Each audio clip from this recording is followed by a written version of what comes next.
വല്ലതും മനസ്സിലായോ നിനക്ക്? നീ ഒരാള് കാരണം ഇപ്പൊ ഇങ്ങനൊരു യാത്ര വേണ്ടി വന്നത്. വീണ്ടുവിചാരമില്ലാത്ത പ്രവൃത്തികൾ ദയവ് ചെയ്ത് നീ കാണിക്കരുത്. അത് നമ്മുടെ കുടുംബത്തിലെ ഓരോ ആളുകളെയും ബാധിക്കും.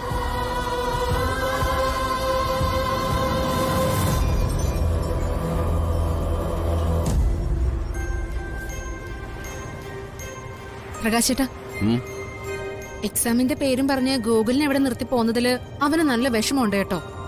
അവനവിടെ തനിച്ചൊന്നല്ലോ, മുത്തശ്ശിയുടെയും വിനുവിന്റെയും കൂടെ വസന്തയുടെ വീട്ടിലല്ലേ. പിന്നെന്താ, അവൻ കുഞ്ഞല്ലേ. ഇതുപോലെ ഉത്സവം യാതൊന്നൊക്കെ കേൾക്കുമ്പോ അവനും പോർണോന്ന് തോന്നില്ലേ? പിന്നെ അവൻ വലുതാവുമ്പോ പോയിക്കോളൂ.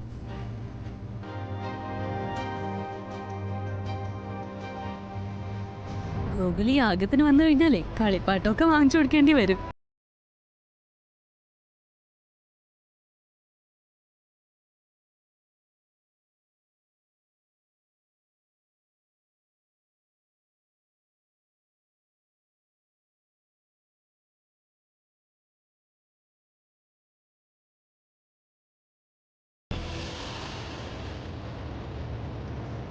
അല്ലച്ചാ, ഞാനവിടെ വിളിച്ച് ചോദിച്ചിരുന്നു. ഇത്തവണ യാഗം നടത്തുന്നില്ല എന്നായിരുന്നു കമ്മിറ്റിയുടെ തീരുമാനം.